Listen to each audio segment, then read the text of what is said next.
Saya Zara Abigail di sini akan menjelaskan tentang proses atau tahapan dalam menyusun supervisi klinis. Yang pertama ada tahap pertemuan awal. Tahap ini dilakukan sebelum melaksanakan observasi kelas. Tujuannya untuk mengembangkan kerjasama yang baik antara supervisor dan guru. Yang kedua ada tahap observasi pengajaran.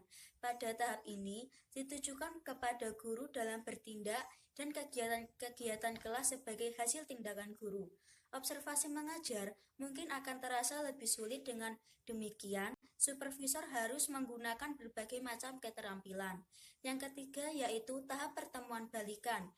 Pada tahap ini dilakukan setelah melaksanakan observasi pengajaran. Tujuannya untuk menindaklanjuti apa saja yang dilihat oleh supervisor sebagai observer terhadap proses belajar. Jika dikaitkan dengan masa atau zaman Rasulullah, dahulu pada saat periode Mekah, awalnya Rasulullah menjadi guru tunggal di Madrasah Dar al-Arqam. Siswa di madrasah ini dididik sekaligus dilatih untuk menjadi perpanjangan tangan Rasulullah. Kemudian pada saat periode Madinah, orang-orang lebih banyak yang masuk Islam dan membutuhkan pembelajaran tentang Islam. Oleh karena itu, guru pada periode ini tidak terbatas dari sosok Rasulullah semata. Tetapi di sini sudah ada sahabat atau senior dari alumni Dar al-Arqam atau sahabat senior dari kalangan Madinah yang menjadi pendamping dan pengganti Rasul dalam berperan menjadi guru. Para sahabat senantiasa mendapatkan supervisi dan pengarahan dari Rasulullah. Mereka menerima arahan tersebut demi perbaikan kinerja mereka sebagai guru dan proses pembelajaran dengan seluruh aspeknya. Sebagai contohnya, dalam sebuah hadis disebutkan bahwa seorang Arab Badui datang ke masjid dan kencing di dinding masjid. Sebuah riwayat disebutkan dari Anas bin Malik radhiyallahu an berkata, ketika kami bersama Rasulullah di masjid, tiba-tiba datang seorang Arab Badui, lalu dia kencing berdiri di masjid. Kemudian para sahabat mengatakan, tahan, lalu kalian herdik dia, biarkan dia hingga selesai kencing. Kemudian setelah itu, Rasul memanggilnya dan berkata, sesungguhnya masjid ini tidak pantas dikotori dengan kencing dan kotoran. Masjid adalah tempat berzikir, sholat, dan membaca Al-Quran. Dari kisah dalam hadis tersebut, terdapat praktik supervisi pendidikan yang bertujuan untuk meluruskan dan memperbaiki kinerja guru dan proses pembelajaran dari dua unsur. Dari sisi teoritis, Rasulullah mengisyaratkan kepada sahabat, ajarilah, permudahlah, dan jangan mempersulit. Dari sisi praktis, Rasulullah langsung mempraktikkan cara mengajar yang baik dan mengajarkannya tentang adab masjid, hukum bersuci, dan lainnya. Dari penjelasan tersebut, supervisor itu harus senantiasa mengajari, mengarahkan, serta membimbing guru dalam memperbaiki kinerjanya. Dan jangan sampai supervisor itu mempersulit apa yang dikerjakan oleh guru. Sebagai supervisor, harus selalu membantu dan mempermudah guru dalam memperbaiki kinerjanya yang akan dicapai. Karena Rasulullah dahulu sudah mengajarkan dan mencontohkan perilaku yang baik, dan kita sebagai umatnya juga harus senantiasa mencontoh perilaku Rasulullah. Mungkin itu penjelasan dari tahapan supervisi klinis dan perilaku Rasulullah sewaktu beliau menjadi guru bagi para sahabatnya dan mencontohkan perilaku yang baik. Assalamualaikum warahmatullahi wabarakatuh. Saya Nikmatul Azizah dari MPI 5B Fakultas Tarbiyah dan Ilmu Keguruan IAIN Tulungagung akan mempresentasikan implementasi supervisi klinis. Supervisi klinis itu supervisi hampir sama dengan seorang dokter mengobati pasiennya. Jadi supervisor itu melakukan supervisi apabila diminta oleh guru yang bermasalah dalam pembelajaran. Nah, di sini supervisor akan memberikan obat atau saran jika sudah melakukan observasi di kelas. Jadi tidak bisa saat melakukan pertemuan awal langsung memberikan obat atau memberikan saran masukan, tetapi harus ada pertemuan atau meninjau langsung ke dalam kelas. Supervisi klinis itu sudah ada sejak ajaran Nabi atau para sahabat. Dalam masalah menjawab jawaban orang yang bertanya, dalam satu pertanyaan yang dilontarkan oleh orang yang berbeda, Nabi menjawabnya dengan berbeda-beda juga. Hal tersebut karena Nabi memperhatikan keadaan orang yang diminta wasiat dan beliau memberikan sesuatu yang lebih dibutuhkan orang yang minta wasiat tersebut. Maka keadaannya sama dengan keadaan dokter dan pasiennya. Pasien diberi obat yang dibutuhkannya. Konsep ini sebenarnya merupakan konsep yang sudah ada sejak zaman Nabi, yang publikasinya sudah lebih dahulu dari konsep supervisi pendidikan klinis. Namun, umat Islam tidak menyadari akan hal tersebut karena masih belum adanya penggalian informasi. Pada implementasi ini saya mengambil dari contoh SDIT Darun Najah Pasuruan. Pada tahap pertama atau tahap awal yaitu perencanaan. Pada tahap perencanaan ini guru menemui dengan supervisor atau bertemu dengan supervisor untuk melakukan pembicaraan terkait tujuan, metode, waktu, pelaksanaan, evaluasi, dan hasil belajar dan lain-lain terkait dalam pembelajaran. Pada tahap kedua ini yaitu tahap pelaksanaan. Pada tahap ini supervisor memasuki ruangan untuk pengambilan instrumen, dan pada saat itu kehadiran supervisor sudah diketahui oleh siswa. Kemudian guru memulai proses pembelajaran sesuai pedoman mengajar yang telah disampaikan dan disepakati.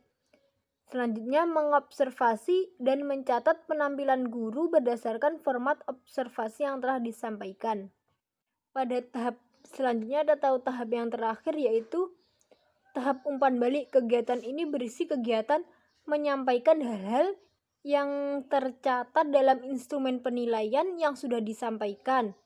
Kemudian supervisor memberikan penguatan terhadap kegiatan pembelajaran guru di kelas. Kemudian supervisor menyampaikan secara terbuka kelebihan dan kekurangan guru. Selanjutnya supervisor mendiskusikan solusi dari kekurangan yang dilakukan guru dengan tujuan agar kelemahan guru dapat teratasi.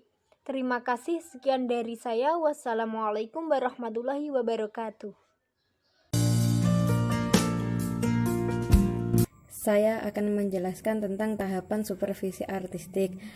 Dalam supervisi artistik, supervisor dalam melaksanakan kegiatan supervisi dituntut memiliki pengetahuan, berketerampilan, dan tidak kaku dalam kegiatan supervisi dan juga mengandung nilai seni.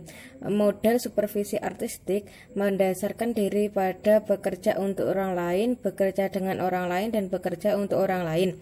Supervisor dalam pelaksanaan supervisi atau pada tahap artistik ini ingin menjadikan kepala sekolah, guru, dan staf sekolah menjadi dirinya sendiri, dapat diajak bekerja sama, saling tukar dan kontribusi ide pemikiran, memutuskan dan menetapkan bagaimana mengelola sekolah dengan baik, dan guru dapat mengajar dengan baik untuk sama-sama berusaha meningkatkan mutu pendidikan. Selanjutnya yaitu tahap-tahap supervisi artistik ada 3. Yang pertama tahap perencanaan yang meliputi menentukan waktu pelaksanaan supervisi, menentukan guru yang akan disupervisi, menanyakan mata pelajarannya, mempersiapkan kelas, mempersiapkan alat yang perlu digunakan dalam pelaksanaan supervisi seperti daftar isian dan tulisan bebas. Yang kedua yaitu melaksanakan supervisi. Kepala sekolah sebagai supervisor melaksanakan observasi atau pengamatan terhadap guru yang sedang mengajar di kelas, kemudian menulis catatan bebas dan daftar isian yang sedang diamati, yang meliputi yaitu kegiatan KBM, cara mengajar, persiapan mengajar guru, output KBM, dan administrasi dari guru.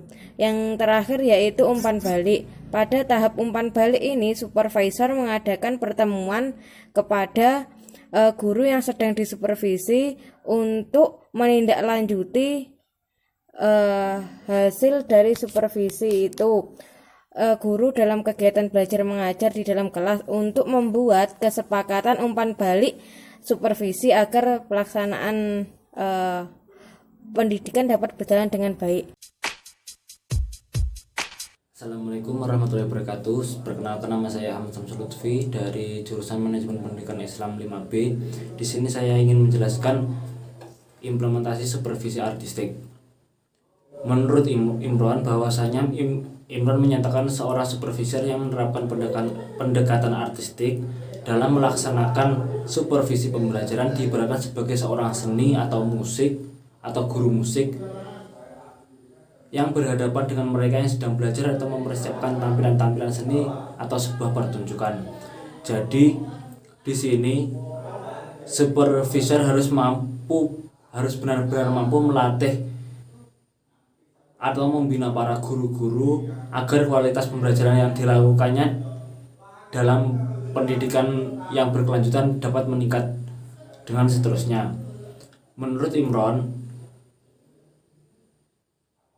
dia berpendapat bahwasanya beberapa langkah yang dapat digunakan supervisor untuk melaksanakan supervisi artistik ini ada 6. Yang pertama ada saat akan berangkat ke sekolah, supervisor tidak boleh memiliki pretensi apapun tentang pembelajaran yang akan diamati.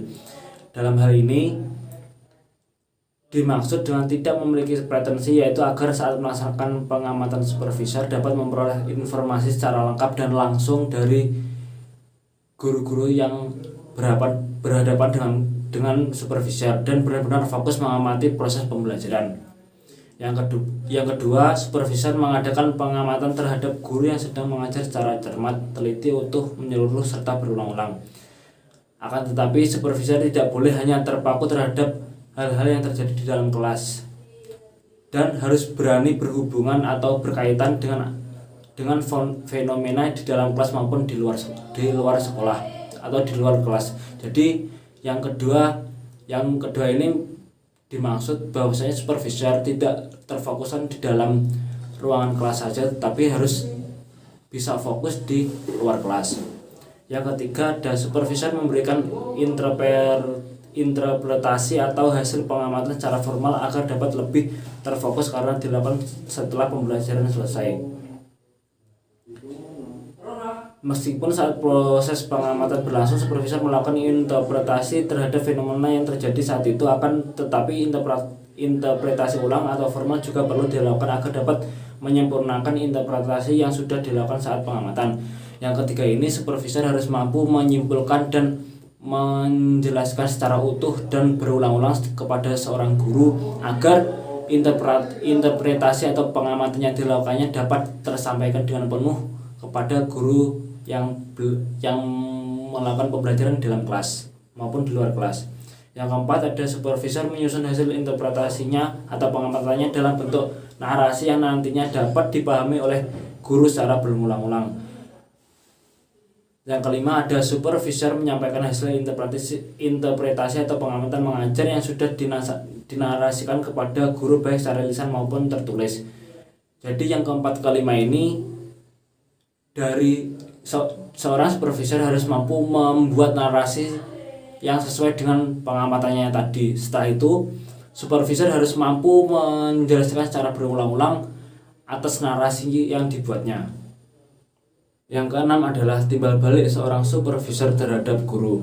Hal ini sangat penting bahwasanya dari timbal balik tersebut, supervisor akan mampu mengerti bagaimana perkembangan atau pembelajaran yang dilakukan seorang guru terhadap murid baik di dalam kelas maupun di luar kelas. Dari Anas bin Malik radhiyallahu anhu, ia berkata, ketika kami bersama Rasulullah di masjid, dia akan tiba-tiba datang seorang Arab Badui, lalu dia kencing berdiri di masjid.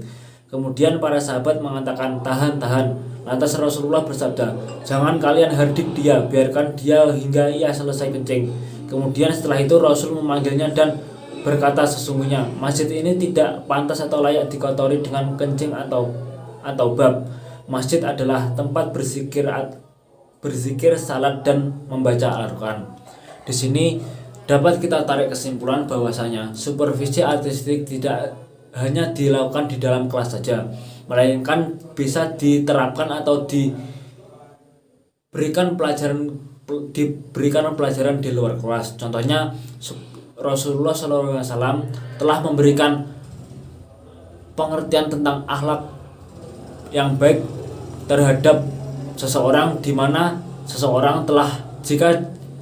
jika seseorang telah memasuki tempat peribadahan, utamanya di peribadahan agama Islam.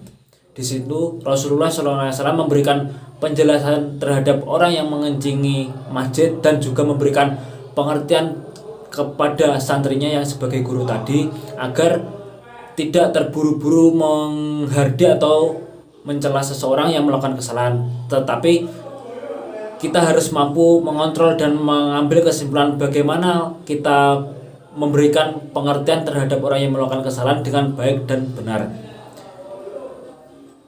Menurut supervisi yang sudah saya jelaskan di awal tadi, bahwasanya supervisi yang kedua yaitu supervisor harus mampu memberikan atau memfokuskan kepada guru baik di luar kelas maupun di dalam kelas.